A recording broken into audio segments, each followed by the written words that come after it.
Assalamualaikum warahmatullahi wabarakatuh. Alhamdulillah wassalatu wassalamu ala rasulillah, amma ba'd. Saudara as-shaimin was-shaimat rahimakumullah, saat ini kita lihat di luar sana ramai berburu baju lebaran, mencari baju lebaran. Bagaimana seharusnya seorang muslim berpakaian?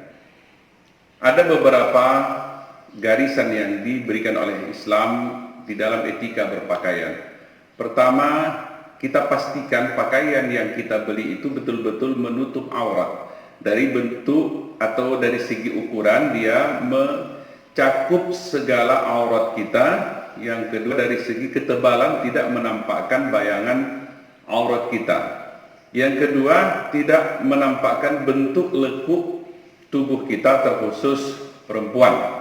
Yang ketiga, tentunya tidak menyamai pakaian yang diperuntukkan secara khusus di dalam agama lain sebagai pakaian peribadatan. Kemudian menjaga etika di dalam kehidupan sosial kita.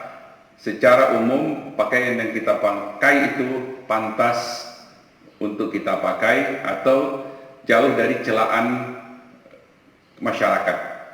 Kemudian yang berikutnya, kita merasa enjoy, kita merasa nyaman, kita merasa percaya diri ketika mengenakan pakaian yang kita beli itu. Ini yang menjadi perhatian kita. Kalau kita berbicara tentang ajaran Islam dalam berpakaian, apakah ada satu pakaian atau satu bentuk pakaian baku yang dianjurkan dalam Islam atau yang diwajibkan atau yang diperuntukkan hanya untuk orang Islam? Artinya selain dari pakaian itu maka dianggap bukan pakaian orang Islam. Tentunya kita tidak menemukan ada satu dalil atau ada satu perintah kamu harus memakai pakaian ini, bentuknya ini, tapi tidak norma yang dikedepankan.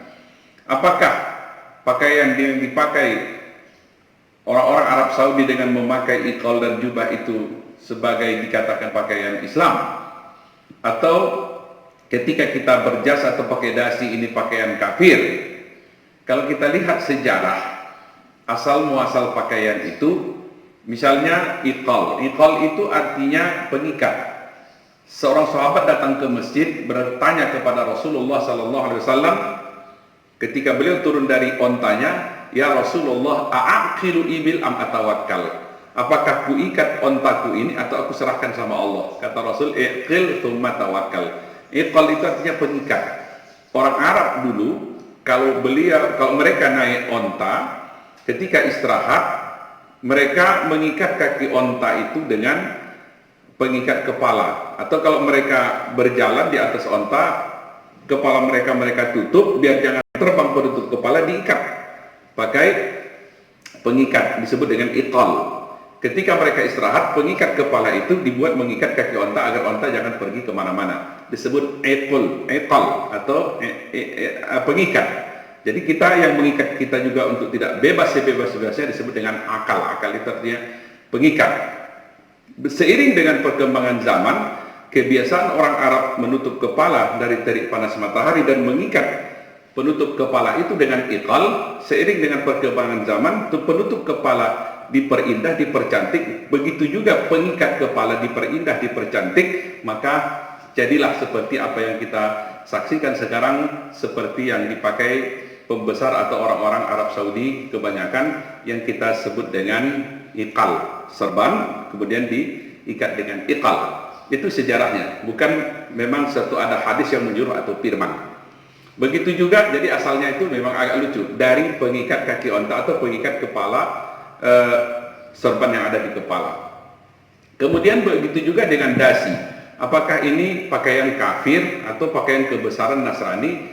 Tentu sejarah, kalau kita lihat asal muasal di Eropa itu banyak musim dingin. Ketika musim dingin, udara datang menerpa. Ini kalau bagian leher terbuka, angin atau udara itu, angin itu bertiup masuk ke dalam, terasa seisi tubuh kita, seluruh tubuh kita dingin. Maka biar udara tidak masuk atau angin tidak masuk, maka diikatlah leher dengan kain untuk menutup bagian di atas kerah baju sehingga angin tidak masuk ke dalam.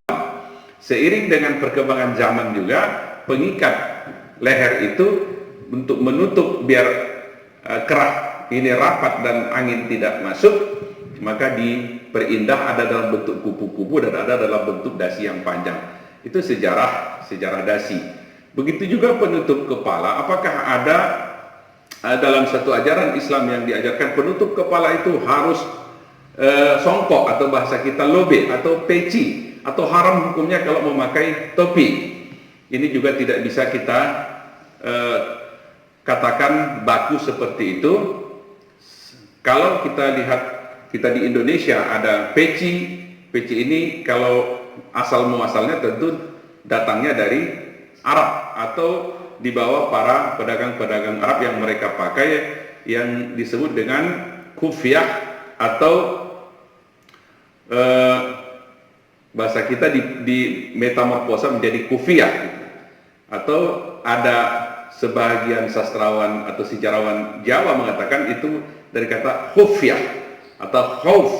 Jadi orang yang memakai itu adalah orang-orang yang menimbulkan rasa takut kepada Allah Subhanahu wa taala. Tentu ketika ada kufiyah atau khufyah di kepalanya, dia tidak melakukan macam-macam. Tapi terlepas dari asal muasal apakah itu qub'ah atau kufyah atau kufiyah atau peci ini dari bahasa Belanda, peci, topi, kemudian dikasih akhiran ci, peci, dan kita metamorfosa menjadi peci, ya, penutup kepala. Begitu juga songkok, itu dari bahasa Inggris, ya, bahasa Inggris skull cap itu penutup kepala, dan metamorfosa juga menjadi songkok jadinya. Jadi tidak ada satu kebakuan dalam Islam. Kita harus berpakaian seperti ini, kita harus berpakaian seperti ini. Tapi yang kita perhatikan, menutup aurat layak secara etika di masyarakat dalam pandangan umat, kemudian kita nyaman memakai pakaian itu. Itulah yang menjadi patokan kita dalam mencari pakaian untuk kita pakai di Lebaran. Mudah-mudahan kita diberikan Allah kemudahan untuk dapat membeli baju yang kita gunakan di hari raya. Kalau memang belum diberikan Allah kemudahan, tidak apa-apa, bersabar, kita pakai pakaian yang masih ada. Moga bermanfaat. Billahi taufiq wal hidayah. Assalamualaikum warahmatullahi wabarakatuh.